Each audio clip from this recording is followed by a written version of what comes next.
Nie uratujesz jej. Nawet jak stąd wyjdziecie, co dalej? Wkrótce rozszarpie ją banda klikaczy. Albo ktoś ją wcześniej zgwałci i zabije. Nie ty zdecydujesz o jej losie. Ona by tak wolała. Dobrze o tym wiesz. Słuchaj. Nadal możesz podjąć słuszną decyzję. Ona niczego nie poczuje.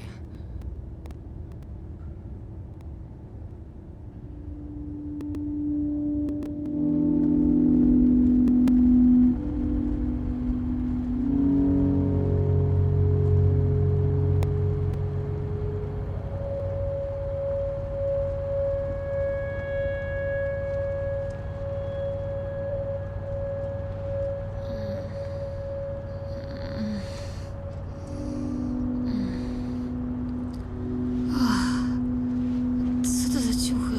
Tylko spokojnie. Leki jeszcze działają. Co się stało?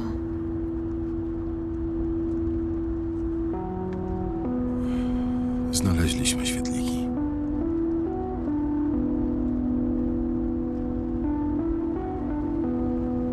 Okazuje się, że jest więcej takich jak ty, którzy są odporni i są ich setki, ale niczego dobrego im to nie dało. I oni przestali szukać lekarstwa.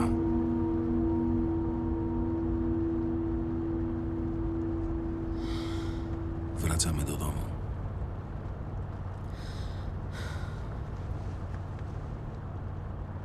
Przykro mi.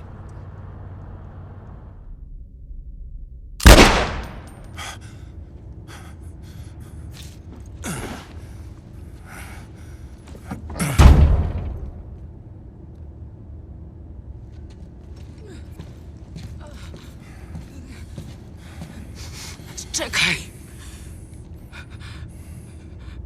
Nie rób tego! Proszę. Ścigałaby się dalej.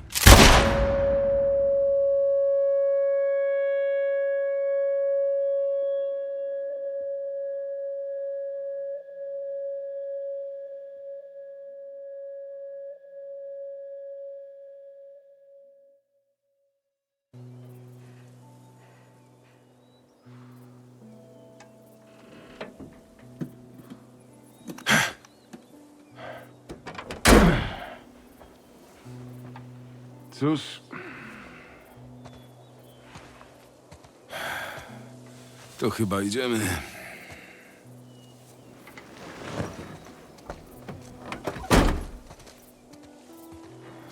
Powinniśmy dojść tędy. Okej. Ładne miejsce na działkę, nie? Ta.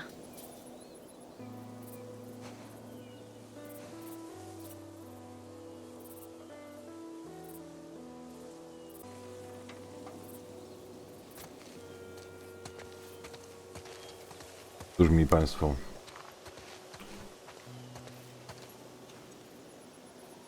Ciężki temat, jak to już mówiłem w poprzednim fragmencie, w poprzednim nagraniu. Szczerze, nie zgadzam się z jego postępowaniem. Myślę, że zrobić inaczej to jest raz, a dwa, że uważam, że gra powinna pozwolić na to, żeby zrobione. Uważaj na głowę. Dobra. To już były czasy, kiedy Wiedźmin dwójka miał ile? 12? Już nie te lata. 14 wyborów. 15 chyba, pamiętam. Nie mówiłem ci tego, ale często chodziłem z Sarą na takie wyprawy. Ledwo za nią nadążałem. Myślę, że polubiłabyś ją. Ona na pewno by cię polubiła. Ta. Nie chcę mi się grać za lutem z nim. Powiem tylko tyle. Uważam, że PlayStation zjebało, nie dając opcji wyboru, robiąc tą grę bardzo liniowo. Samochód jest, dobra, chuj, skoczy tam. Nie mam pojęcia skąd samochód się wziął, ale chuj jest. Jest na pewno z jakiegoś powodu. O.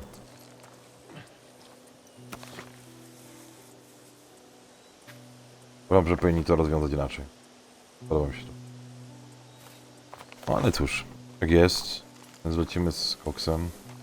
Tym razem jesteśmy tutaj, Państwa, dziewczynką. Nie mam pojęcia, czy do końca gry będziemy tak mieć. Graliśmy jako ona raz. Wtedy, kiedy on nie był w stanie. Nazwijmy to w ten sposób. Ale skoro on teraz jest dostępny, to jest to troszkę dziwne. Że jest tak, a nie inaczej. Nie wiem, co mianowicie oni by chcieli jechać samochodem, bo by się nie udało. Już prawie jesteśmy na miejscu. No. Fucking night space. Już niedaleko.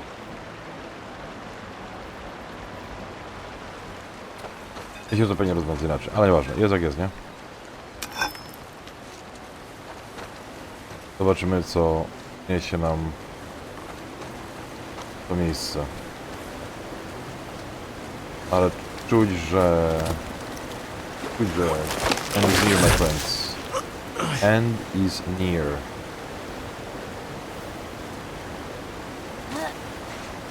To jeszcze bramy tata. Mam cię. Podaj rękę.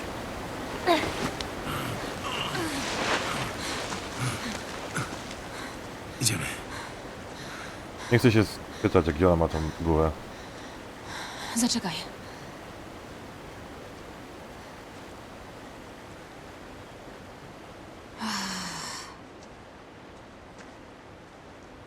Wtedy w Bostonie, kiedy mnie ugryzło, nie byłam sama. Byłam z przyjaciółką. I ją też ugryźli. Nie wiedziałyśmy, co robić. Ona powiedziała, że musimy to przeczekać. To będzie takie romantyczne, jak razem stracimy rozum. Wciąż czekam na swoją kolej. Eli, Miała na imię Riley i to ona umarła pierwsza. A potem Tess. Później sam. to nie twoja wina. Nie, nie rozumiesz. Rozumiem. Od dawna walczyłem tu o przetrwanie. Ty też. Nieważne jak. Zawsze odnajdziesz coś, o co warto... Wiem, że nie chcesz teraz tego słuchać, ale... Przysięgnij mi. Przysięgnij mi, że wszystko, co mówiłeś o świetlikach, jest prawdą. Przysięgam.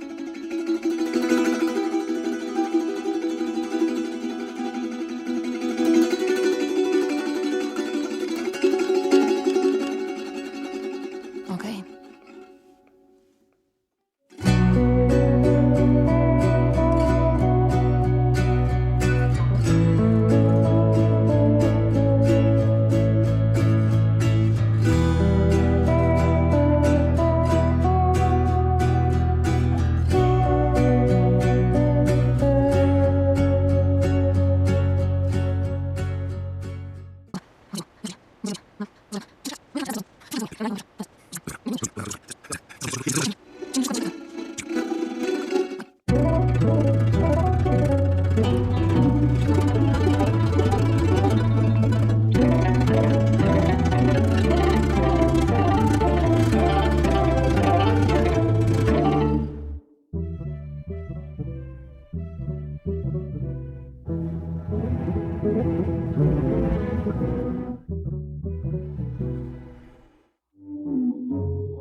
Uff, that took a hot minute.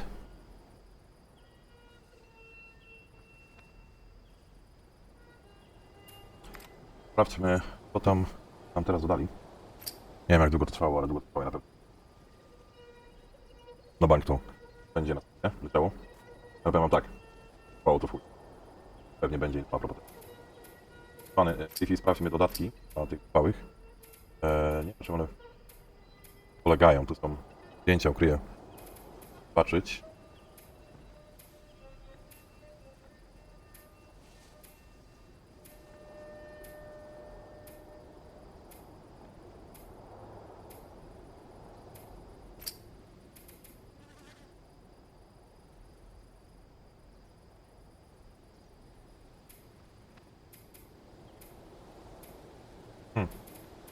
Komiks. A wiele ich było w ogóle.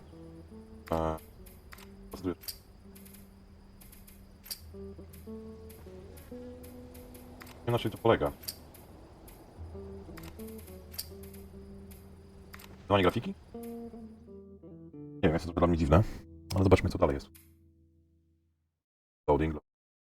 A, czyli mogę sobie to... Ale ja nie widzę tego dokładnie. Mam to kurwa blokować. To... ognisko. To brzmi dobrze. Dobra, odblokujemy. Zobaczymy, co będzie. Okej. Czyli to są takie mordeczki.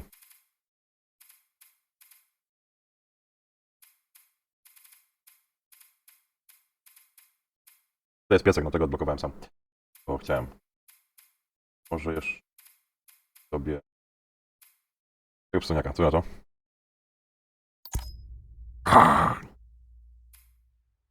Ten... jaka różnica między tym? Teraz się dowiemy.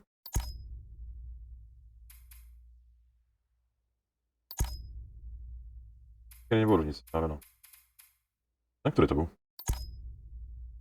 Też przystojniak. Nie, czekaj. Teraz jakoś odwrócić można. Odbierz. A, tak można na to popatrzeć. Proszę bardzo. Ciekawe. Dobra. Co tu jeszcze jest ciekawego? Tam jakiś skin do broni w ogóle pamiętam, skórki. Skin do broni i tak dalej było. Ciekawy jestem, czy to będzie działał w ogóle. Mieli Państwo, mam plan... Mam plan taki, żeby i... jakiś dodatek tutaj. Nie wiem, czy to jest gra, czy nie. A to nagramy to. Będzie na pewno dodane później. Spoko jest ta koszula, bierzemy tą koszulę. Podoba mi się tak. Może ta. Inaczej włosy trochę nawet. To jest jedyna, która ma inaczej włosy. Krótkę ma. Przygotujemy się na chujową pogodę, weźmiemy to w kurterce.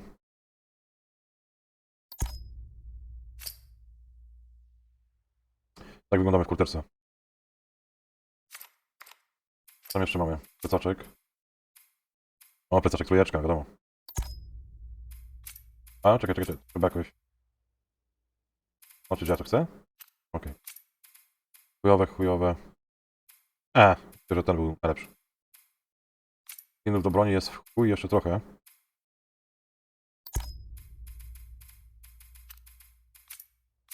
Bardzo dużo.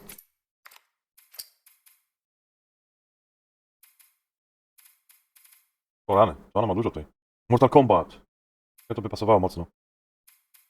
Sopranos? Okej. Game of Thrones. No to kurwa świetnie. Aha, czyli rozumiem, że to jest reklamówka.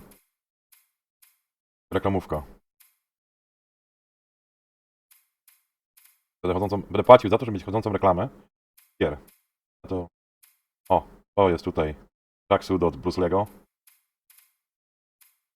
Co? Mortal Kombat. Idziemy z Mortal Kombatem.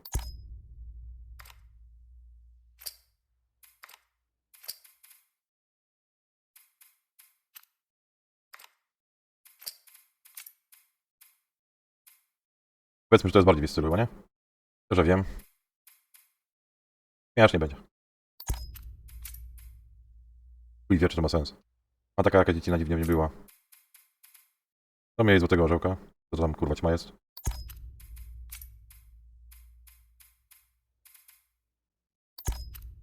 No i dobra. Tyle. Ma coś kombinować wiele. Tryb renderowania. Na czym to polega? O! To było oczojebne trochę, to mocno.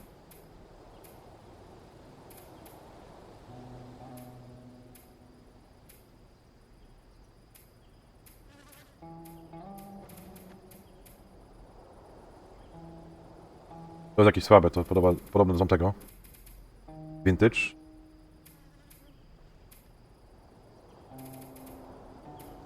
Kolejny.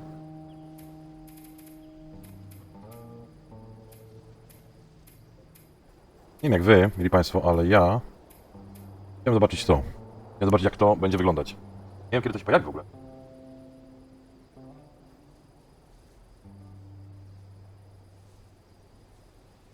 Nie wiem kiedy się to nawet pojawi, ale bierzemy to. Ja nawet nie wiem jak tego użyć. Wybierz. Okej. Zobaczymy jak to będzie wyglądać. Tu jest jeszcze modyfikacja rozgrywki. Ja tu strzelam w biciu. Jak by to wyglądało?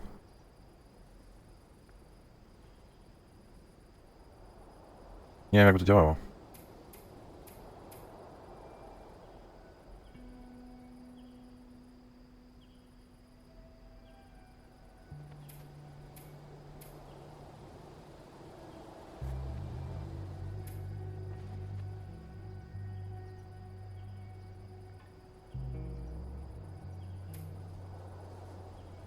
Aha! Jaki cheat.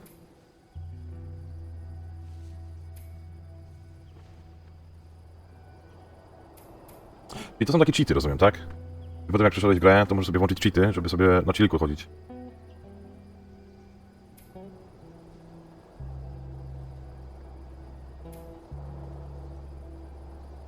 Okej.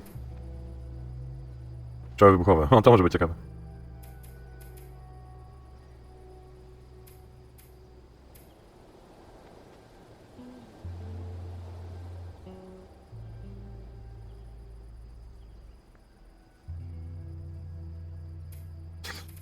Dobra, nie będziemy tym dyskutować, co tu dalej jest.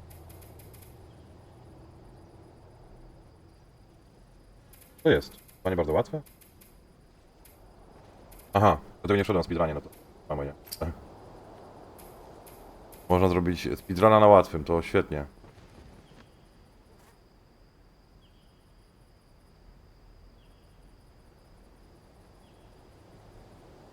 Okej, zobaczmy co to jest.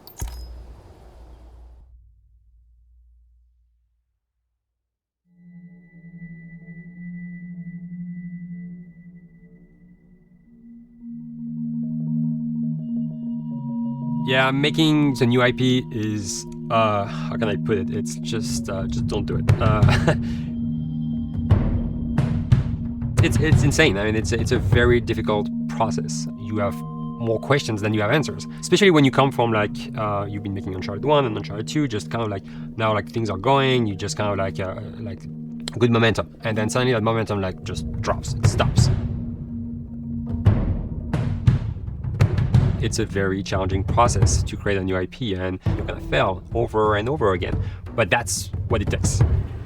New IPs are really hard. They're hard because you don't know what's fun yet. You're building new tech, new AI, establishing new characters, new art, all this. You don't get that controller in your hand for like 6 months to a year. You don't know what it is yet. I remember like ages ago coming on the project and what are they in fact gonna do? Like what are they gonna do? They're gonna behave like this. And I'm like, okay, we're like trying to imagine what's gonna happen. Fast forward like 4 months, they don't do that at all because it didn't work, right? It's hard mode, right? Like it's game development on expert. There's a big thing about making a game, right? Which is a game has to be fun. You get your first build where everything's working. You got player mechanics. You can walk around the world. You can shoot. You can melee attack people. You've got the AI and they're very intelligent, very difficult. And it's totally not fun because they snuck up behind you and murdered you in a second and there was no way to figure out what was going on. We're making a game, by the way. Hey, James.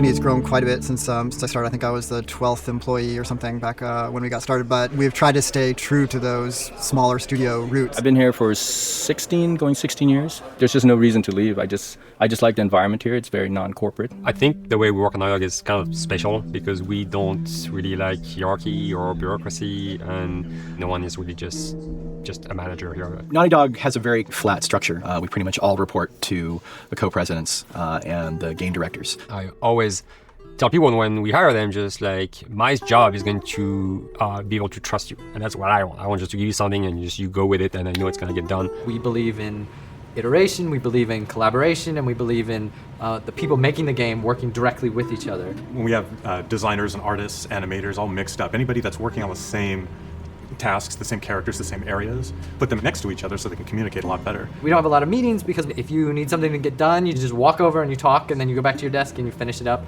And I really like that. I like when I just walk in the office and I see just designers talking with the programmers over the animators and talking to them. I think that's when really the magic happens. Naughty Dog, we really try to cultivate a culture where anybody can criticize anybody else's work. And we encourage people to be blunt about it and not try to sugarcoat it too much. It takes too long to be nice sometimes. It's not personal. It's based on more like how can we make a better game. We want everybody to have a voice. We want to cut out all the bullshit if we can, making sure that people are making decisions not based on ego, but what is going to benefit the game. When you see that people trust your opinion and that they value it, it's such a great feeling. If you really feel like you're working as a team on a collaborative effort. We want to sort of remember where we came from and why we were successful then and try to continue that success now. We make games. That's what we like to do. Back when Uncharted 2 wrapped up and we decided that we were going to build the second team and create a new project, we kicked around a lot of ideas. One of the very earliest ideas was to go back to Jak and Daxter. It's really near and dear to us. We really love those characters in that universe, and we think that, there are some interesting stories still to be told there. We started to realize that it was not going to do justice to the franchise that the fans had fallen in love with. It would be shifting it so far in a new direction that we felt that effort would be more justified in developing a new IP. Neil and Bruce came to Christoph and I and said they wanted to do a post-apocalyptic game. I think the core essence of what they wanted to do, though, was to try to tell a story about two people and how their relationship evolved over the course of the entire game. That potential, oh wow, there is something very special about that game. This is going to be polished, like you're not sure if it's going to work or not, and you have doubts, and like, should we be doing a game like that? Should we be doing a first-person shooter? Whatever, like you ask yourselves all those questions. And, the creative director and the game director are the core of the team that have to really see eye to eye. That's why you have that balance between like Bruce and Neil's gonna try to push the just the story and the characters, and Bruce is going to try to push that with just the gameplay as well. And so it's kind of like those guys are just trying always to find the right balance between the two. It's a very dedicated process. We feel that the interactive medium has an untapped potential to touch the feelings of the player. You have that connectivity, the fact that I'm actually in the world and participating in what's happening on the screen in front of me gives us some sort of advantage to make you feel connected with what's actually happening. At Naughty Dog, that's what we're trying to do, is pair story and gameplay together. If we can make you feel like you're actually with these characters on that journey and you're invested in those stories and those characters, then you're feeling, in theory, the same thing that they're feeling. As the story evolved and took different shapes and different forms, the thing that was always there was Joel and Ellie. And because of that, everything kind of grew out of that relationship.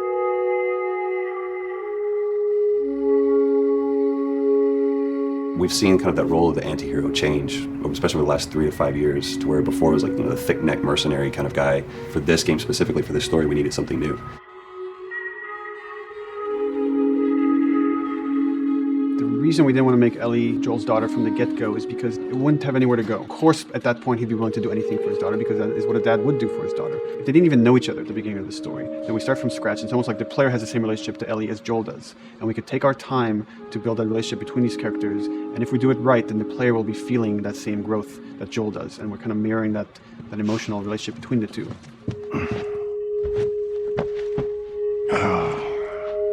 What are you doing? Killing time. Well, what am I supposed to do? I am sure you will figure that out.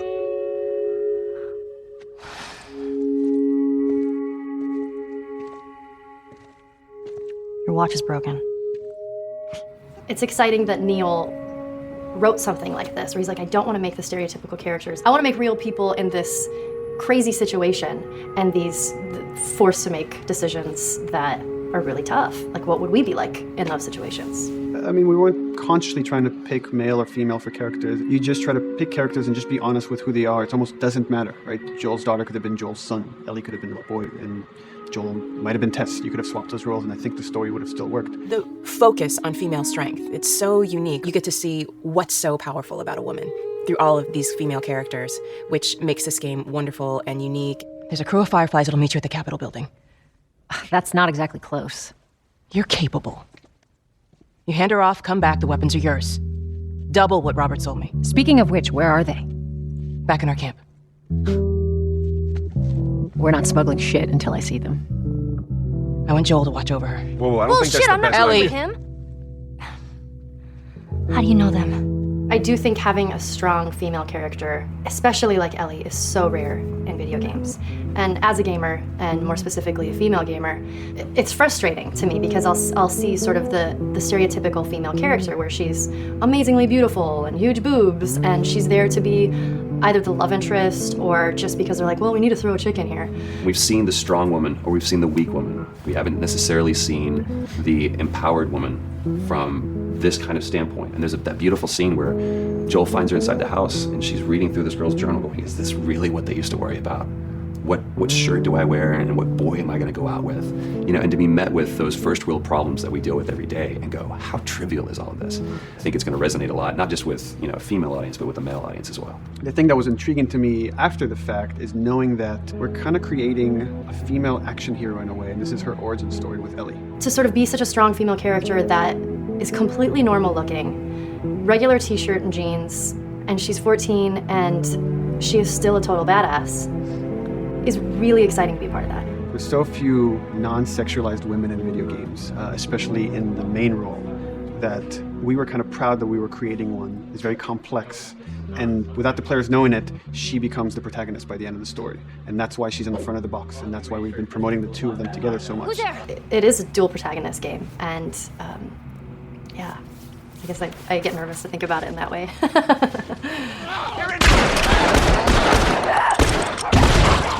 We couldn't talk about it. In fact, in interviews we've been lying about it, saying you never play as Ellie because it was so important for that to be a surprise. Sorry, journalists. Here we go. Sorry.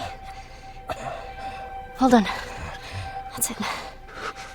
The tone of the game was set pretty early on that we knew that we wanted to make a really grounded story. We knew that we wanted to make the player feel the sense of tension and dread and go through the same emotional roller coaster that Joel and Ellie were going through. One of the things we kind of struggled with is to say, well, if we want to really ground this world and make it so like realistic, maybe we shouldn't have anything that could be perceived as a monster.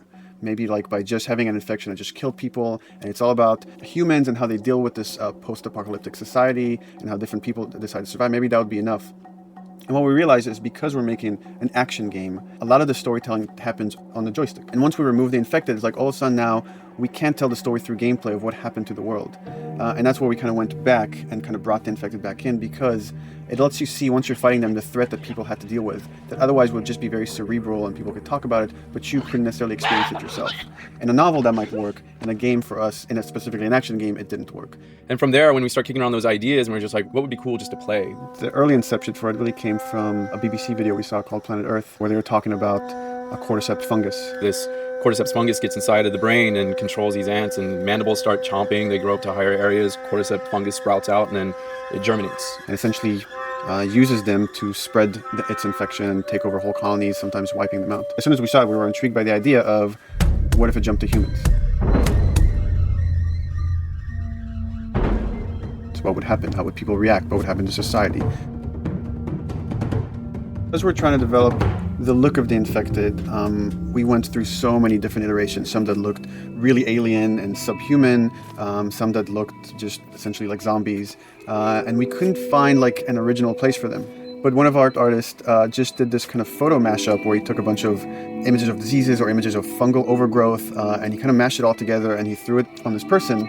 It was a very iterative process, making sure that the fungus felt properly integrated, like it was part of the body, growing out of the body. And not just fungus growing on the head, but it's tearing the face apart, cleft down the middle, this gaping maw of a mouth with the crooked teeth. And it's in great agony as its humanity and its brain is still somewhat functioning. Maybe you still have some human cognitive abilities of the thought process back here. This isn't some decaying corpse on the ground. This is a living thing that's going to be coming after you in the world. The fungus is always the focal point. So you can see from a distance, oh, this guy's infected. I can tell straight away. In fungus, they have these beautiful saturated colors, and we really like that conscious of this something so horrific that it's going to like stop at nothing. It's relentless force of death, and yet elements of it are beautiful. It's not just about gore. It's not just about everything about it being scary, because to us it's actually scarier when things on it are somewhat benign or somewhat beautiful. It was evident that we were onto something that was quite a bit different and something that we hadn't really seen before, which was eerily human but very disturbing. And it seemed so creepy and so unique that right away we gravitated towards it, and it's like, this is our base infected. Everything should kind of come out of this look. So once we had this idea of the face-splitting kind of look that eventually became what we called the clicker stage. We went to great lengths to create a full biological cycle for these things. So in the early stages, you don't actually see too many signs of the fungus surfacing out of the skin. It's kind of underneath it, like people have lumps starting to show. The eyes will be kind of cloudy or lopsided because the fungus kind of originates inside the head. That moves into the next phase, which is the clicking phase. And if they mess with the eyes, we end up saying, well, how do they get around? Oh, echolocation. And they use a form of echolocation to track down their enemies. Just like bats, or even some blind people can see by making a clicking sound, a sound that on its own wouldn't be very scary. And then to associate it with something that people in this world are very fearful of, so that as you're exploring an environment, all of a sudden you hear this click, and you're seeing everybody just get frightened, just everybody duck, everybody hushes. Great.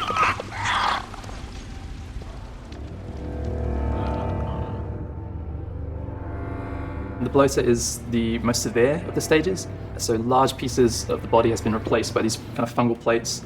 The fungus completely takes over the body and blooms. They're kind of covered in things that have been growing on them. Things like moss and like little life on life kind of. What the fuck is that?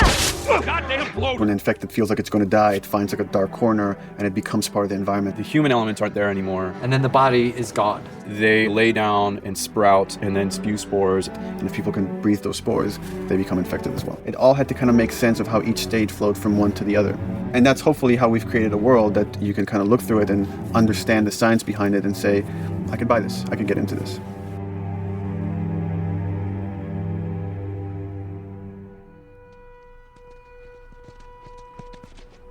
Mandatory evacuation. Evacuate to where? What do you think? Quarantine zone. See, some places got a heads up before the infection showed up. Most didn't. Over the course of Joel and Ellie's journey through this game across America, you find all these different societies, all these different enclaves, and you get to see how do they deal with the infected. Without the manifestation of this infection, you can't have these people making those interesting choices.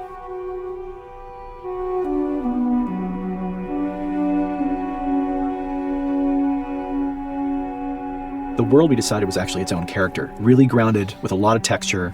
What happens, after 20 years of the fall of man, when no one's taking care of anything? This book called The World Without Us describes in detail how much fighting on a day-to-day basis we have to do to keep nature back.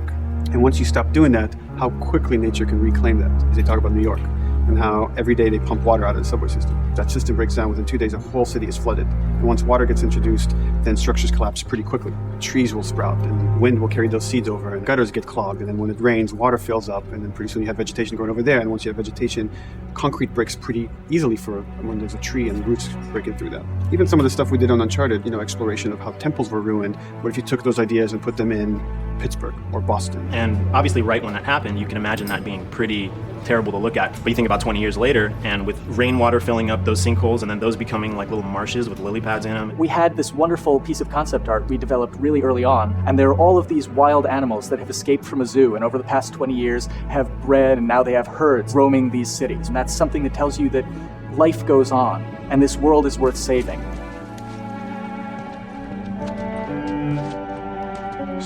Don't scare it. I won't.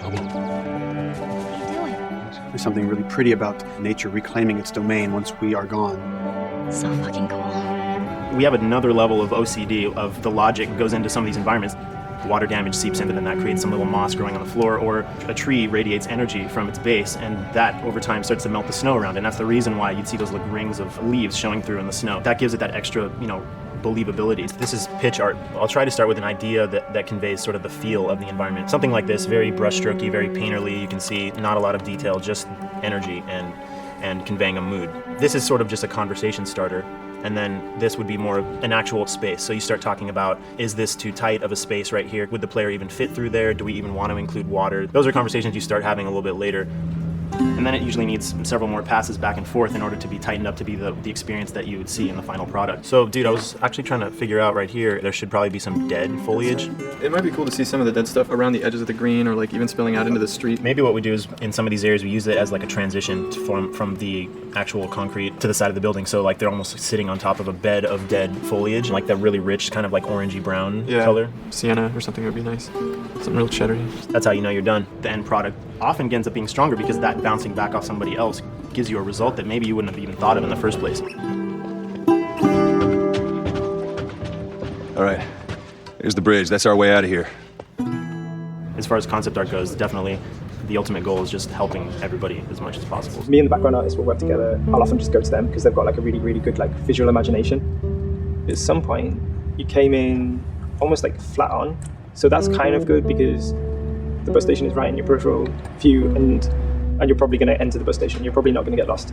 But it doesn't at all utilize this cool architecture here, like the bus station sign. Like that's a really distinctive silhouette, and it's a really interesting sort of architectural detail. So we changed the entrance. Look at that. Another city, another abandoned quarantine zone. I think it's a better composition anyway. It's not so like symmetrical. And I think that was done so that this sign read better. If you didn't see the word bus on it, you might not know it's a bus station. So I think that helps. Everything we're doing in the environments is relating back to what you should be feeling in the story or what's happening to these characters. So is that everything you hoped for? Jury's still out. But man, can't deny that view. Come on, this way.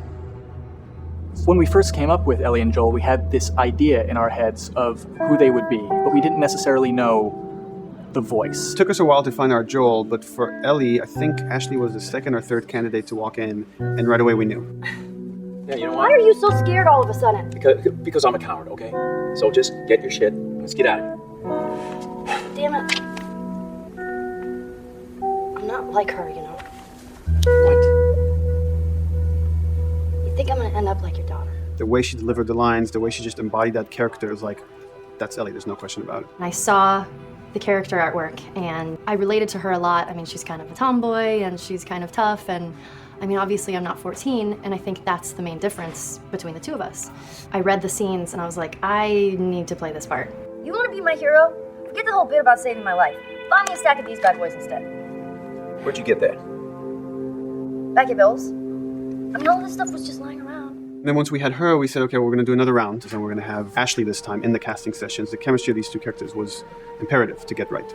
Troy was a really interesting casting for Joel because when you see Troy, he doesn't look like Joel at all. You know, he's so handsome and he had like, you know, the frosty hair and totally looked like Final Fantasy. And so I'm like, yeah, I don't know. He's like this tall, pretty, it didn't seem right. I walked into the room fully aware that I was the youngest person that they were seeing for this role. There was a line that was in the audition side that says that Joel has few moral lines left to cross.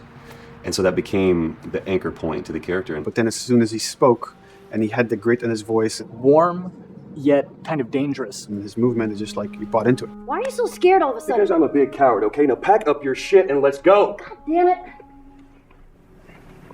I'm not her, you know. What? You think I'm gonna end up like your daughter?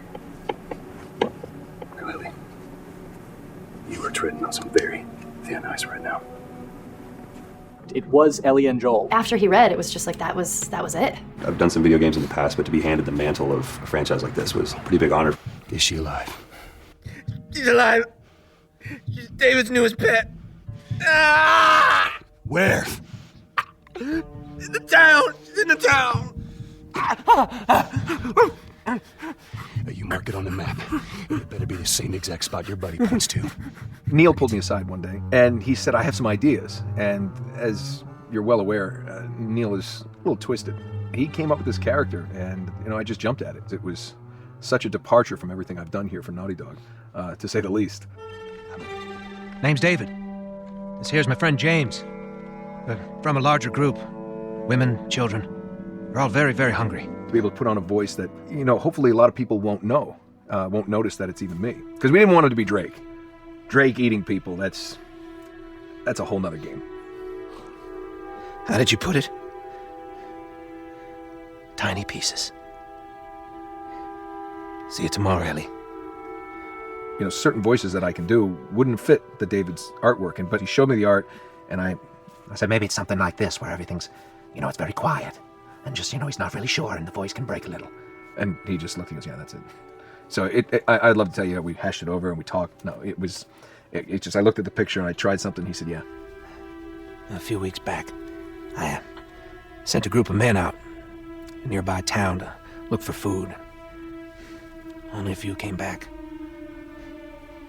And turns out that the others had been slaughtered by a crazy man. And get this, he was with a little girl. You see, everything happens for a reason. Ashley, she brought humor to it. She just has some really great comedic timing. The way she reacts to the things around the world with a little bit of sarcasm, that teen kind of like trying to get a rise out of you. Now watch your step as you're going out, because it's going to be a little... It just brought a certain levity to the story that the story needed. You didn't even realize it needed it until she started doing some of that stuff. Oh, I'm sure your friend will be missing this tonight. Mm-hmm. It's light on the reading, but it's got some interesting photos. Now, Ellie, that ain't for kids. Whoa! How the hell would he even walk around with that thing? Get rid of that. Now, hold your horses. I want to see what all the fuss is about. Oh, why are these all stuck together? I'm just fucking with you. Bye-bye, dude. Throughout the course of shooting over these past couple of years, Ellie and I have kind of morphed into each other, which I know sounds so cheesy. Neil always asks, he's like, well, what would you do in this situation? I think the most important thing that Ashley brought is a sense of capability to Ellie's character that wasn't there in the beginning. The very first thing we shot involved her being pulled out of a car and attacked, and Joel was supposed to go save her. It was written that Ellie sort of was just kind of watching on the side, just waiting till he was done, and I was a little frustrated because I was like, well, if this were real life, I would do something. We did a couple takes, and at some point she walked up to me and she said, I feel like I'd hit him. So we added in a part, like, right there off the bat, she's not just this damsel in distress. Right there, she wanted to fight back from her very first day of shooting. We didn't have it right initially. She needs to be more capable than initially we thought she would be, and actually that made us go back and rethink combat and rethink a lot of the areas in the game, and now she was going to take a much more active part. Anything that requires, a lot of body movement, we do with the actors on the mocap stage. And we try as much as possible to use our actual principal actors, use their body motion as well as their voice. We captured all at once there on the stage. Having the actors perform as well as being recorded at the same time was imperative to get an accurate performance. Because every time you split up the performance in any way, you lose some of that magic where they did a gesture or they delivered the line a certain way. And those things have to be in sync, or there's just something subconscious that's like off-putting about the performance when you don't do it that way. You are treading on some mighty thin ice here. I'm sorry about your daughter, Joel, but I have lost people too. You have no idea what loss is. Everyone I have cared for has either died or left me. Everyone fucking except for you. So don't tell me that I would be safer with someone else, because the truth is I would just be more scared. It gives you the most authentic, most realistic performance, because you're actually there, not just making your own choices, but making your own choices based on the other people that are involved in that scene. So you get this truly natural approach to things, and it shows up. It's like theater in the round. You can do anything from any angle, and the smallest, most subtle thing we'll be able to pick up. There's no place to hide. So you have to be as prepared as possible, because you have no idea which moments they're going to use. There are these little improv moments and little nuances that you get that probably isn't scripted, that just comes out of play, while they're performing. That mistake that just blossomed into a really good idea. Did we improv on The Last of Us? Yes. Yes, we did. Doing this was a whole lot like being 5 playing in the backyard with a stick, and this is my machine gun, and and a pine cone is my hand grenade. It's all your imagination. I'm doing the exact same shit that I did 45 years ago. I just get paid for it now. We square. We're square. And get the fuck out of my town. I don't do a lot of voiceover work, so for me, it was nice to be able to work off of your other actors. I can't imagine it working any other way. I'd never done mocap before. I didn't know what to expect. The suits were crazy. Yeah, the suit gave me wedgies. Like, deep wedgies that I had to pick out with my middle finger. Too much information. Just how damn sexy I look in a motion capture suit. I look like 10-pound of sausage in a 5-pound casing in that thing, man. Once you get past the fact that like everybody else and you look like weird clown people with these little dots and stuff, once you like give over to that, it really was pretty easy to make it just feel like you're in the moment and in the scene. Everyone that was on this is a slam dunk. This isn't just another gig to them. And that creates a really cool energy for people to really start experimenting and playing jazz. Floor is yours. Action. Hey! Oh, let her go! Don't worry, this is fixable. But I can't come with you. Well, then I'm staying. Ellie, I want Joel to watch over her. Oh, no. Oh, shit, I Ellie! won't go with him. I could just take her to the North Tunnel and wait for me there. Jesus Christ. Just cargo, Joel. How do you know them? You know, we craft the scene out until it has a good feel, and then we pass it off to animation to clean it up. Real life motions don't necessarily always translate into gameplay. There's something that's usually missing, so we have to, maybe enhance the gesture or enhance the shoulder movements or a breath that you want to be able to feel, but you don't really see it, so you can't really feel it unless you see it. Is everything all right? Yeah, everything's fine. I could have him lean in here a little bit more, like this, take his hand down. When they're on stage, they don't necessarily have windows, so that weight of like really pushing and leaning in, that's something that we would have to accentuate. Give him a little bit more weight on that turn, or put his head down a little bit more. There's a lot of dialogue that gets said between the two characters. We have to bring that alive through animation, and we have what we're using as gestures. Why would they mow down all these people? Can't let everyone in. If you turned off the sound, you'd know that they were talking to each other. And that really helps accentuate the relationship that the two have together. We have certain animations that play in the beginning of the game on Ellie. She's traveling with Joel, who she doesn't really know. There's a lot of gestures to make her look nervous, just her overall stance. Later on in the game, they develop a relationship through the animation, not just the dialogue. You can see that she's more comfortable around him. If that reads well with the player, then, we're doing our job.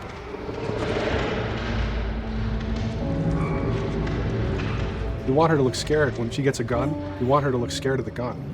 So if she's gonna aim, she wouldn't be like super trained aim. She would be more like some scared. But at the same time, it needs to look cool and feel cool to the player that plays. It's really just these little tiny details that we're doing, and it's coming across. It's working out well. We don't do facial capture, we don't track eye movements on stage, it's just the motion capture data. Everything that you see on the faces is hand keyed. As you can see, this is all of her mocap data. And so when I'm doing something like this, I go back and forth to the performance that she was giving, and I watch just this section over and over and over again. So this is our default face, where I can make everything super extreme and make her all squinty and angry, turn her frown down. I can open her mouth, stick her tongue out. It's listen, watch. Okay, where's her mouth at this point? Like, is it open? Is she making like a grimace? About Tess. I don't even know. Here's how this thing's gonna play out. You don't bring up Tess. Ever. Matter of fact, we just keep our histories to ourselves. We shoot all of it to just get the body motion, and then we'll do a second pass with the cameras. The scene's playing back on an overhead projector, but it's also playing back on a monitor that's attached to my rig. Sean and I would go to the stage and motion capture the camera, filming the scene, and so he would get a whole wide shot, a whole close-up for the whole scene. You can change your lenses, you can use your standard 35, 85, 50s, whatever, all that sort of live-action camera cinematography, you can apply it on stage. We make sure to go back in and add flaws. We keep the confinements of the room, so the camera can't go past a certain wall, because then we have this cheated perspective. If the cameraman bumps into the wall, we keep it. Missing focus hits when you're pulling focus, going too close to the character and reframing, those little moments in there, kind of keeps it very cinema verite. If everything was too perfect, you wouldn't be able to put your finger on it, but you'd be able to feel it. It would just feel off. It's very much about grounding it, despite having the option to do whatever we want. Being able to place the cameras anywhere we want after the motion capture gives us both advantages and disadvantages. The biggest advantage is it means that we just have to nail the best performances we can get, and the luxury is that we can always swap it. The 3D world gives you limitless opportunities with cameras and movements, exposures, all that stuff. Most of these cameras are sort of set up like real world cameras. So we have lens, we have f-stop that will create the depth of field, We have aperture to set our film back and all that stuff. Master, and then I have my close-ups, my over the shoulders, sort of just like a live action production. Let's go to camera 30 at the 23.458. Then I get that kind of weird, bend across his back. The closer I bring the camera, the more bend I get, which is, doesn't look right. It looks less cinematic than if I do that, which flattens the whole thing. And I'm trying to also catch Ellie. Like if you scrub a little more, catch her in the back here. So I want a longer lens of that kind of stuff. Since I've only had experience working with live action before I got into video games, it was a kind of a cool adjustment to be able to have this extra flexibility in post, to swap a line of dialogue for something different, even though that's not what the actor said at that time, and to be able to still have a close-up on them while they said it. You get to make it probably more perfect than you could ever make it in live action. How far are we gonna take as far as it needs to go. Where was this lab of theirs? Because our actors are both the voice and their body, they get to play, they get to try things, they get to work with our director to kind of come up with new ideas, or even our director will have a new idea on the spot that wasn't there in the script, but realizing when he sees it, oh, well, this would actually be better, this might feel better. And those changes all just happen organically there on the set. He could even lead straight into his thing. He's like, no shit, yeah, Ty, we want to do this. We rented 2 Harleys and drove cross country. Keep it pretty succinct. Like, we got the bikes, rode them cross country. Cool.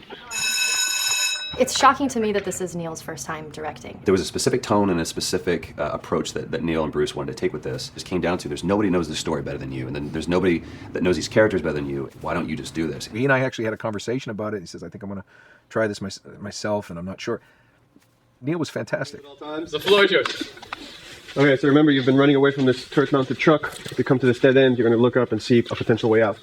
And action. Check it out.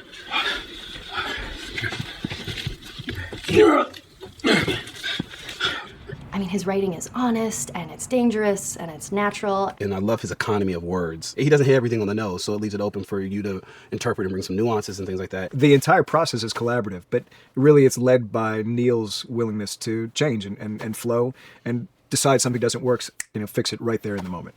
And it is something that's very foreign to the way that TV and film is done now, where everything has been micromanaged by the time you get it to the table read, and no one wants you to change anything, and everything's very precious and has been rewritten with notes from 20 people in suits, and you can't do that just anywhere in entertainment these days. Yeah, I want to make sure. I think I swung too far over to this way, and now it's a little bit of making jokes about it, and I need to bring it back to center a little bit. There's one scene in the game where we see Joel not as a ruthless survivor, but as a father. I knew from the very beginning that he was going to lose his daughter. And I just told Neil, it's like, when that day comes for us to shoot that, I need a heads up. About a week before, he said, it's time. We're going to do that scene.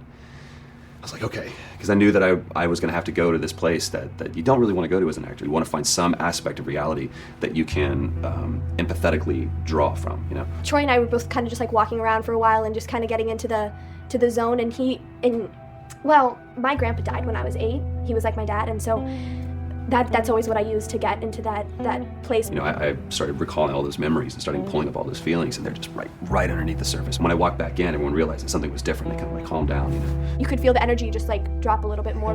It was brutal. I lose my shit. I mean, just completely break down. Don't do this, please, God, no. Oh, God, no.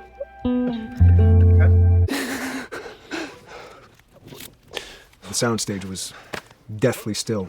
That was the first take, and I felt really good about it. And it's like Neil said, okay, let's do it again. And so you do it again, and automatically you feel like you're manufacturing because you're trying to go back to that place, and you're in that actor nightmare of trying to get back to that reality. And we go through it again in 5th and 6th and 7th take, and I'm just exhausted. I'm crying between takes, and I'm looking at Neil going, this is really, really hard. And finally, after like the 8th or 9th take, he said, all right, I think we got it. I was like, oh, thank God. And I went outside, and I was just jacked up for the rest of the day. I mean, a wreck emotionally. But we got it. Then 2 weeks later, he calls me. And he says, so we need to reshoot a scene. I'm like, cool, what scene are we doing? And he just looks at me. I said, dude, don't do this to me. And you can either at that moment throw your hands up in the air and say, fuck this, and walk away. Or you can say, okay, this is an opportunity to get it more right. I'm like, okay, all right, if you don't think you got it, I'm gonna show you that you got it. We've got it in the can. And so we go through it again, and it just feels fake, it feels artificial. And Neil goes, go through it again. We start doing it again. And I'm getting madder and madder with each take. And finally, about the fourth take, Neil comes over to me, and I love him so much. He goes, so I'm picking up on some resistance. I was like, you're damn right you're picking up on some resistance. We've got this in the can already, and we're just wasting our time, and we're wasting all this effort and energy. And then he started talking me through the scene. And he's like, what I need you to do is I need you to just strip yourself of all these ideas, and I need you to hit this beat, and this beat, and this beat, and this beat, which just makes it sound so mechanical, and it's such an emotional scene. So we start going through it, and literally I am mindlessly doing these things at this point. Okay? I know it hurts, baby. I know. So I'm gonna lift you up. I'm gonna lift you up. I'm gonna get you over here. Come on, baby. Come on, work with me, please. God, baby. Sarah. Sarah! Don't do this to me, baby. Don't do this to me, baby. Come on. Come. And he stops, he goes, now we got it. And I realized that the reason why I wanted that first take to work was because I wanted everyone to look at me and go, wow, what an actor. And that's not what the scene needed. Those moments where you just have to sort of calm your ego down and just go back and do your work. That scene actually works, not because of me, but in spite of me. And that really is the marker and definition of working with a truly good director. There are many like it, but this one is yours. Why don't you have a seat?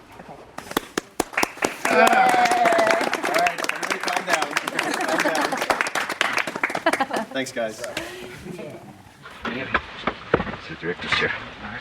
Working on the project, we knew we wanted to have a pretty minimalist soundtrack. And we had a folder where we just throw music in there. Looked at the folder one day and we saw, we have a lot of stuff here from Gustavo Santaolalla. We're looking for a composer. What if we reached out to him? Oh, no. Sarah. Move your hands, baby. I know, baby, I know. Listen, baby, I know this one. You're gonna be okay, baby. Stay with me. I want to pick you up. I know, baby. I know it hurts. Come on, baby, please. I know, baby. I know. Sarah. Baby.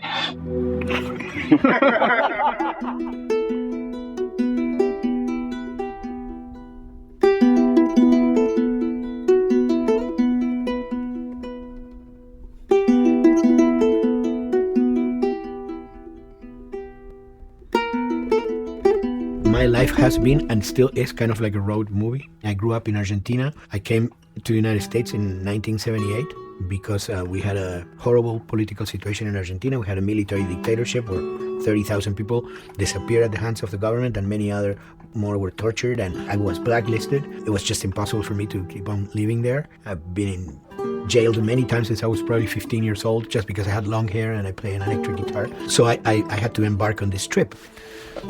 I can relate to that kind of need of movement and going to the next place and the next place and the next step. I'm always attracted to the possibility of getting involved with a project from the very beginning. I like to work from the script and talking to the director. It's never been, oh, give me a piece like this or give me a music that's this. It's just been very high level.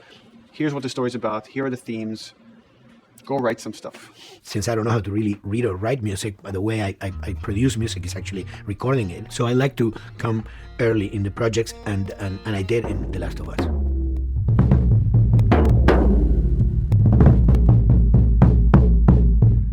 One thing that was fantastic from the very, very beginning was the freedom I had to try and to do whatever I felt could work, you know? As the story was still being written, you could listen to this piece of music and just get a sense of where this needs to go tonally, because the music was still inspiring the story. So that was the great thing of having the music written so far in advance. And at the beginning, I was going really out with some things, and sometimes some of those things were the ones that they liked the most, you know? So I really felt very motivated to work, and I enjoyed immensely working. It was this very organic back and forth experience where one element was inspiring the other and vice versa. I needed to go into some more dark places, more textural and not necessarily melodic.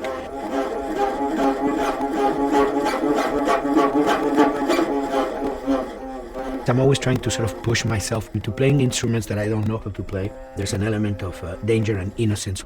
Lennon once said, you know, give me a tuba and I will be able to do something. I'm an artist. I should be able to do something. I like to put myself in that situation.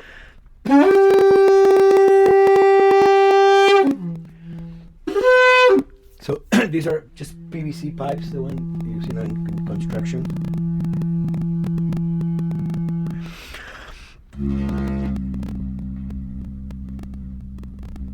or instruments that I know, kind of twist them. From the concept of the prepared piano, you know, I mean, I've worked with prepared guitar to stick things into the guitar and things like that. And also in The Last of Us in particular, I work with a detuned guitar. So I really tune the guitar extremely low. And the result is, you know, strings that are very loose and will produce not only sound, but produce noise.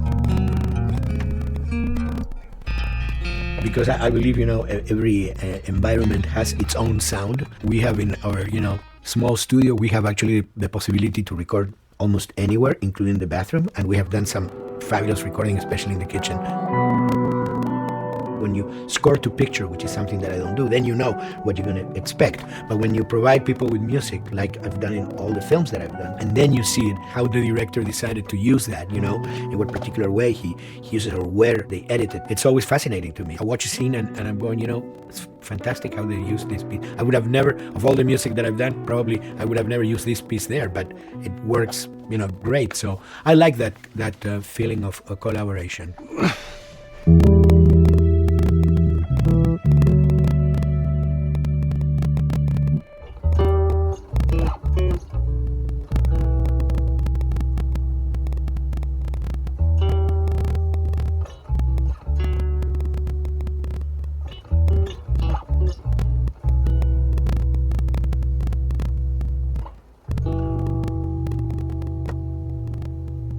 I think, you know, the guys also that work in programming and adapting that music to the game, they should share a lot of the credit for the end result. In the beginning, there was silence. Yes. And they hired sound designers. And they regretted that decision.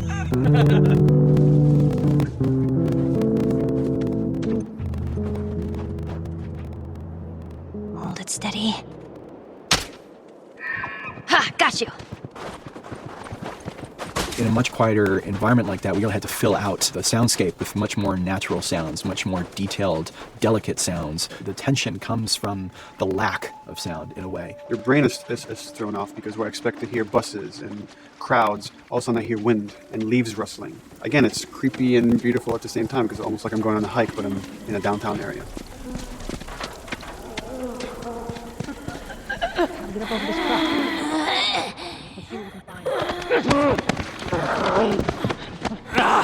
So Neil, when we were going through the iterations, he just did not want like yells and screeches and what do you call, like, you know, kind of witchy qualities, like cackling witch. He didn't want anything like that. It was a little bit of a head scratcher to figure out, okay, how do we make it sound human but not human? Yeah. We really did not want to use any animals. We wanted these all to be human. Derek and I basically decided to hire a couple of voice actors who did some interesting work vocally to see if they could come up with something. And we worked with this girl, Misty Lee. She started giving us these really great screeches. And that's no process. Yeah, that's just her voice. And it started going into this little click. We also used a little bit of Phil's voice. We've combined that also with an occasional, Derek. That's just me, you know, moving my tongue. And what that kind of did was it sort of grounded it all, like maybe in the mouth area, the wetness, all that kind of stuff. And it adds a nice texture, actually. This is a composite of all the bits I just told you about.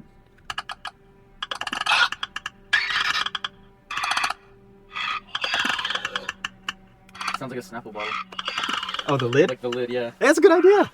Fuck, where were you guys like months ago? Why did we think of that? Why did we think of that?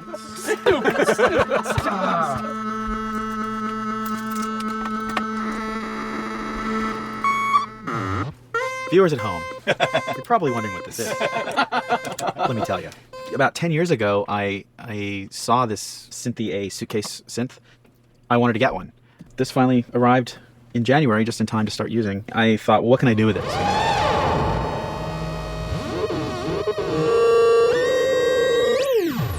In Lakeside, there's a whiteout that happens, and this thing has a noise generator, which gives really convincing wind sound.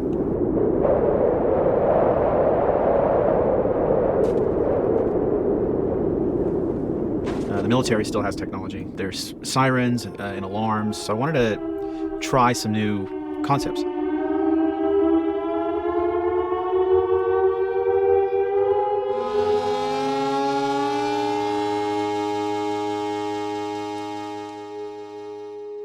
Man. What? Nothing, it's just... I've never seen anything like this, that's all. You mean the woods? Yeah. Never walked in the woods. It's kind of cool.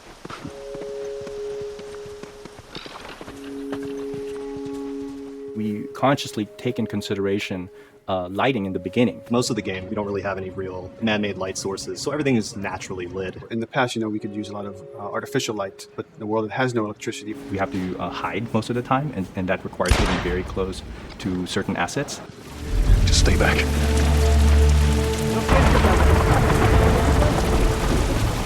Otherwise, you can't. Detail's expensive, and if you build up too much of it, you end up running into technical problems, right? Your engine slows down. When the frame rate goes down, everyone can bring up the profiling tools and see which parts of the frame actually cause the drop of the frame rate. This is the profiling tool. These are all the SPUs. Here's the GPU, and then here's the PPU. You can see, like, here's the main process, and here's all the sub-processes, and you can see, tells you, like, how many milliseconds and cycles it's taking. The programmers are whiz at modifying this stuff and realizing, oh my god, why is this thing so big? We're taking 10 milliseconds on this thing, and then that's when they come over and find somebody and hit them over the head with a club and be like, why are you doing this? I love, we put the 30 frames per second goal because that's what we shoot for. Someone nicely put the 60 frames per second goal. It's like, yeah, we're not going to hit that. Lighters usually can come up with different lighting setup that still looks great, but is less costly in terms of performance. Did you talk to the character artist about her hand? So her face is getting a lot of spec, but then her arm is just like bone dry. You think something we can tweak in shader? We'll have to send back to character team Michael to take a look. I can play with the lights and see if that's creates more like spec. Yeah. I've never ever focused so much on lighting and how much sensitivity there is to that here. One of the first lighting scenarios I had to do was like 7 a.m. like overcast, and I'd like wake up early and like take photos with my phone. What color are the shadows? What color is the light? It is a master's course unto itself of how to deal with ambient lighting because I've never had to use it so much. Man, this is kind of sad. What is? All this music that's just sitting here. No one's around to listen to it. I don't know, it doesn't seem right. All the characters cast soft shadows onto the environment. Even when there is no direct sunlight or no direct light sources, we still have nice fuzzy shadows. When you're walking down the hallway and you see your soft shadow goes along with you projecting on the wall on the environment, that make everything look real.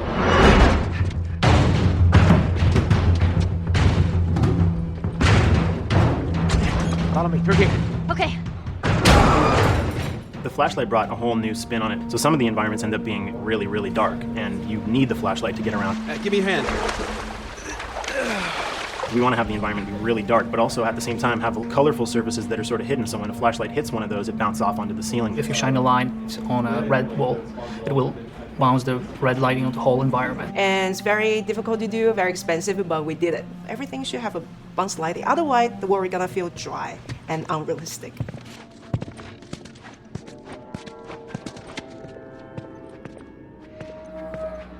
I guess this is where the assholes sleep. I mean, slept. This engine is really driven in a way towards a very high level of cinematic control over each frame. Hopefully, if we achieve our goal, you'll see it is beautiful. There are these truly beautiful moments amid all this chaos and destruction. Yeah, once we're done with this whole thing, I'm gonna teach you how to play guitar. What do you say, huh? Ellie, come on. I got you. Damn it, Bill. What just happened? I want to build stupid traps. There, that fridge, it looks like that's a counterweight. Okay. The story really dictates sort of the arc of the overall pacing. Storytelling would always want to be subtle. They would always want to keep the world grounded in reality. But gameplay has requirements where the player needs to see this thing. The player needs to immediately know that the enemy is attacking, that this room is dangerous, that this room is a puzzle that you have to solve. What are the things that we can do on the joystick to make you feel the same way that these characters are going to feel when we get to this next pinch point in the story? There's a turn in a scene that we need these characters to take, and we need you to feel it or understand that, and that means you have to play it. Sail! Oh, thank God. Keep running. Doorway, over there. Run!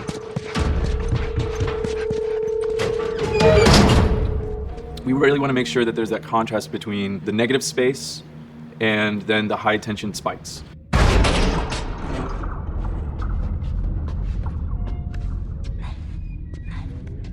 A lot of times we won't play music, or we'll play very minimal music just to let you know kind of the state, whether you're still in stealth or combat has broken out. Hearing someone's footsteps or hearing a person breathing on the other side of the door has so much tension to it.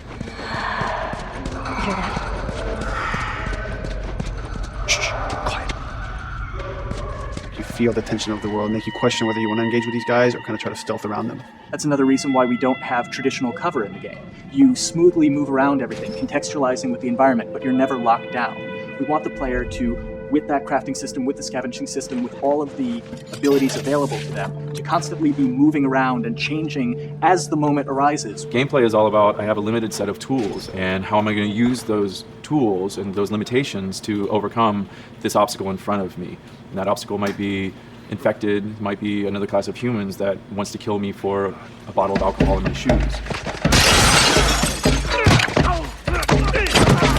It was important for us that we don't underplay the violence, because then the threat doesn't seem as real.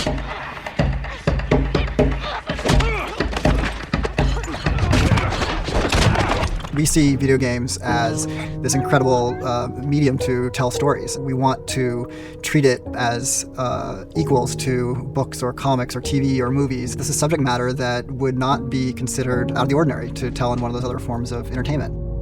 Fucking honors. See, this could have been us. We wanted you to buy just the desperation of these people and why they're behaving this way, because it's so brutal. And at the same time, we didn't want to make it so over the top, stylizing it, so then it doesn't become as real. It was important for us actually to hit that middle ground where it's kind of disturbing. That glint that's happening on that curvature, it'd be good if there was a way that we can guarantee that from this angle, we're seeing it. But it's overall too bright and opaque. Yeah, looks like paint.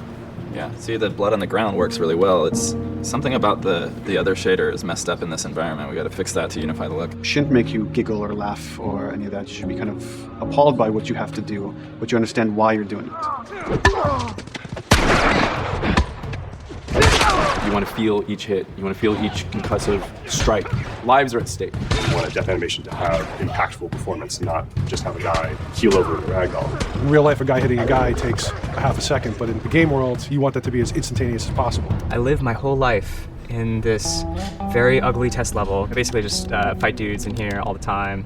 Almost every move is divided between like an intro and a swing. And one of the many things I have to end up doing is like counting frames and being like, okay, on frame 18, I want you to get out of here. I want you to be able to start moving. Every hit reaction that an NPC plays, they are not necessarily in the correct pose. When you strike them the next time, we just pop them with a 0 frame animation change, which is usually kind of a no-no, you know what I mean? Normally you want characters to blend smoothly and realistically into animations. But what we found is that you can cover that pop up with a heavy impact. They can go from almost any pose into the pose that the impact starts from, and your eye just covers up the transition for you.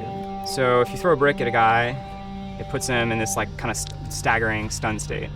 And that changes the moves that you do when you come up and punch him. So now I'm gonna come up and punch him, and now when you're punching him, because you've hit him down, you get this like auto aim moment where you get like a free headshot. I try to make it so that, you know, if you kind of know what you're doing, that you can set yourself up for 1 + 2 = 3.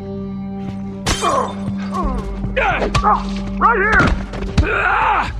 Memory on a console is a very precious resource. All of Joel's animations with every weapon, all the NPC animations, the stealth kills, you know, all of that stuff happening need to fit within a 4 meg to 5 meg memory footprint. This is a list of everything that's loaded in game and how much memory it's taking, because memory is our most precious resource right now.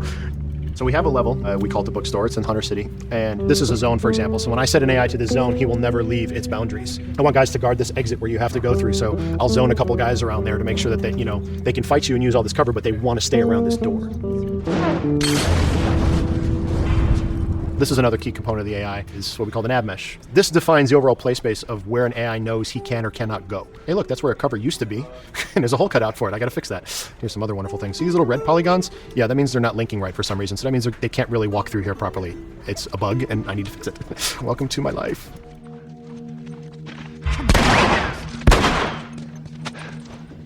Hey! If you look at a lot of games, NPCs are usually only alive for, you know, a few seconds before the player ends up shooting them and then they're dead. We want our guys to be much more dangerous and much more threatening, which means they have to be alive for longer. They need to exist in the world for longer, which means you as the player can witness them acting out their behaviors for longer.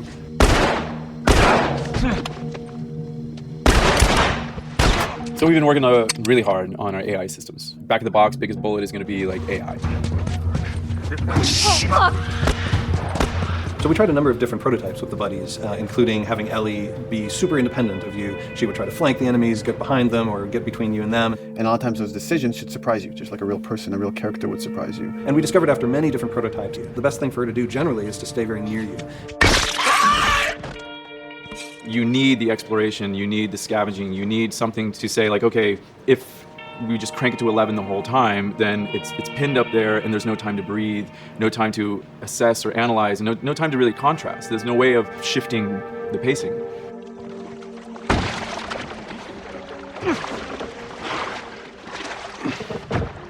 Puzzles are really weird, especially like Naughty Dog puzzles. I think they're very simple and satisfying. Most of this puzzle is strict exploration. You can see the ladder here, you can see the pallet there, you can see a clear route up to the ladder. So you're like, okay, maybe I have to get Ellie to the pallet, push the pallet over to this side, and like Ellie will climb up and lower the ladder. So that whole part is like, that's not a puzzle, that's not regarded as a puzzle, but when you feel like you've got to the solution and you're like, okay, I'm gonna climb this ladder, and you climb it, and it breaks off, hopefully then the player will feel a little bit stumped and they'll be like, I'm not really sure what I'm meant to do now. And so this is where the puzzle starts. Hopefully at this point, like all of the elements that the player needs to solve the puzzle are very familiar to them because they've been through the previous exploration beats. They're improvising with elements that are at their disposal. That's a really sort of like strong theme throughout like The Last of Us. So if you're a survivor, you'll take whatever tools you're given and you'll use them in like creative ways to survive.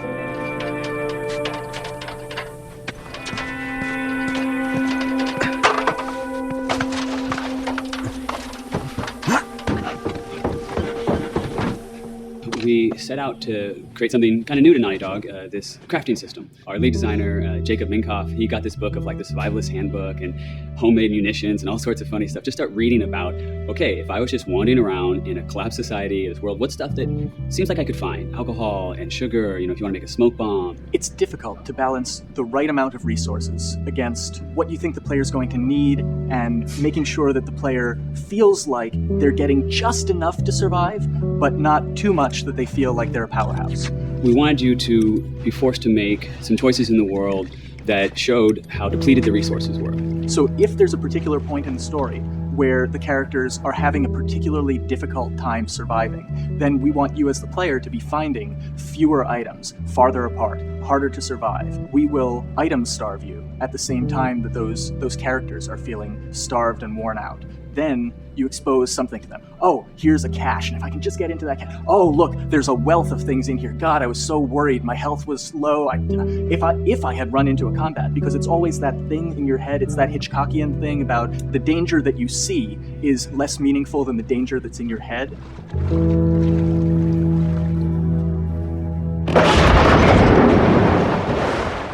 When we're designing the levels, it's nice to have the stuff that we know people are going to encounter. We kind of call this some of the critical path stuff. These are the things that 9 out of 10 players are going to find. They're right in the way. It's where you have to go. And then whenever designing a level, you want to have that little nook and cranny, right? You want to reward the player being like, oh, you went over here. And then you also want to have that other second nook and cranny.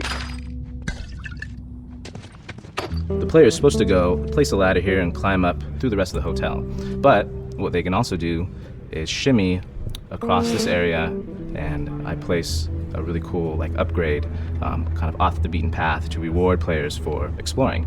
So if they come all the way over here, they're going to get this really cool training manual. It's a funny little bit of trivia. The HUD system, not the menus, not like when you hit start and stuff, but the actual HUD system where you see the reticles and stuff, was literally created for an E3 demo early in Uncharted 1, and that's been our HUD system, the foundation of our HUD system for the last 4 games. First time in Naughty Dog's history, we hired Alex. She's awesome, and she's got a really good understanding of UI and how it applies to games. The thing that I hate about any game's UI is when it pulls you out of the game for too long. No one wants to spend time in menus.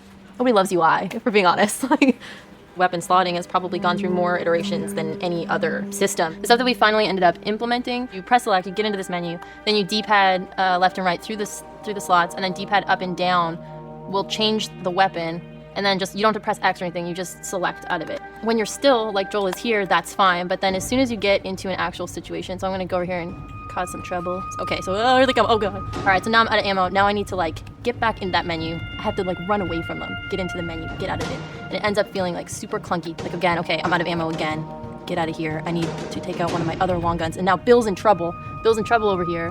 And I've got to like I'm in a menu now and it's like, oh shit, whoever designed this UI is so bad. Like, what were they thinking? Bill's gonna die. In theory, it worked, but then in practice, it felt a little clunky. We wanted it to be the absolute minimum amount of button presses. You don't say to yourself, oh, I'm never going to be able to do this in time, so I'm just going to give up. I'll die, I'll restart, let me try again. You want to always make the player feel that there is a way to survive. They can just do this fast enough. And like what's gonna go in now, if you just left, right, D-pad through this stuff, you swap out your guns, like between long gun and short gun. If you're now on this gun and you were to hold X to pick your gun, so it all happens within the same system that you're using to slot the weapons. The first iteration that I did on that was awful. It just took way too long to get in. It was just a mess. QA was so upset at me like all the time. They should hate me now because of that system.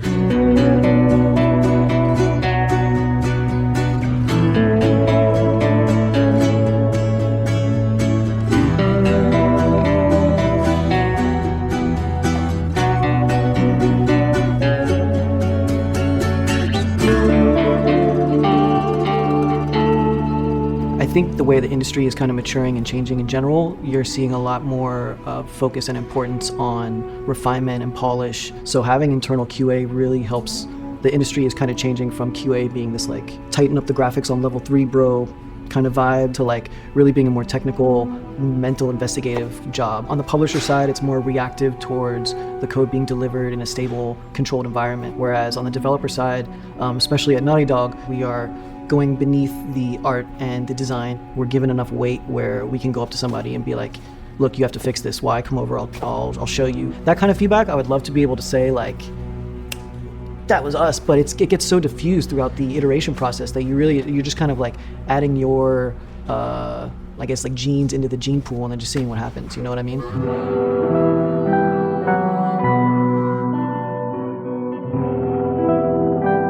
Everyone's working all the time now. But like I tell people, like 7 weeks and then you can have tons of time off, enjoy the sun, you know? But for now, it's like, this is it for everybody.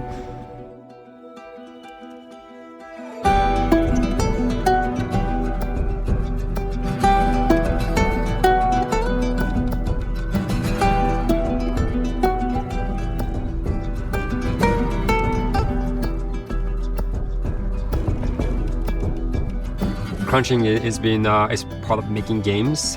I feel it's human nature, right? If I'm gonna have a guest at home that's gonna come for a couple of weeks, I'm probably gonna clean their room just the day before they arrive, right? And I think it's the same thing. It's just like everything comes together at the end. I personally enjoy crunch. I think you get this like absolute laser focus because it has to come together. There's a camaraderie that also comes There's a camaraderie, totally, yeah. The vibe is everywhere, you know what I mean? Everyone's kind of like giving it 150% at this point. We're getting there, right? You start to get these glimmers, and I don't think anyone who doesn't make games realizes how late in the process you get those glimmers. 1 week before we shipped that press demo, we're all like, this kind of sucks. What's going on here? It's like, we need to dig down and find this. And in 1 week, the fun came together. Like you're shooting at a guy and then somebody flanks you and you hit him and you avoid the other guy who's shooting you and then you flank and go behind cover and you're like, oh, that 5 seconds in that 15-hour game was really, really fun.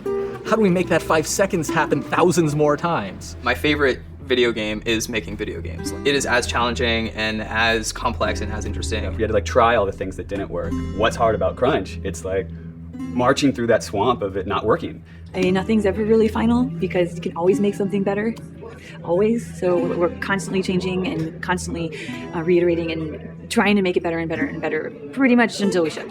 As an artist, you're never really happy with your work. You could be given like 100 years to work on something. You'll still find things to nitpick and things to fix. Yeah, you can work on the game for 10 years and you'll still be crunching at the end. So it's like, okay.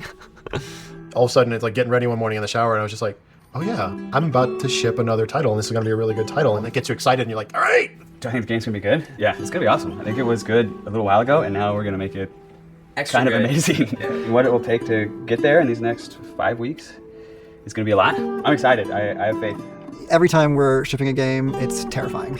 You just hope for the best. You don't know, right? I mean, people have different opinions. We have to go with our guts, and I trust the team just to pull it off. This, hands down, is the hardest, most challenging thing I've ever done. We sweat a lot, and we worked a lot, and we all went home tired, you know? But I think that's you're gonna see that on the screen. I think that's gonna pay off. Ellie? Ellie? What? The ladder. Come on. Right. after David, Ellie's visibly distant. You could have done a cutscene to show, hey, you're being very distant, and she's not responding, but to also do that in gameplay to where it's something that you've done just countless times throughout the game with, let me boost you up here, get the ladder, bring it down so we can do this systemic thing. And the character responds with that, and you have to actually go over to her and go, hey, come on, the ladder, we've done this, let's do this. It's a subtle choice. Like Bruce and I talked in the beginning, is like we have these mechanics, how can we exploit them in a narrative sense? And that's one of those opportunities. I just think it's incredible that happens in-game. It's not a cinematic. It's something that adds weight to that controller when they're playing. Wow, so good! Let's go eat. Let's go eat.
Proponuję zrobić w ten sposób, że powiem go sobie później.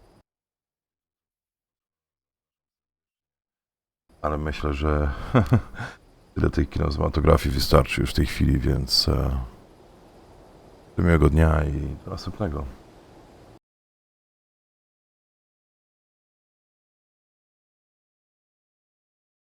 Potem jak żeśmy je zmienili, to taki maluteńki bonusik w tej chwili. Zobaczymy, czy będą rzeczywiście inaczej wyglądać i to tyle.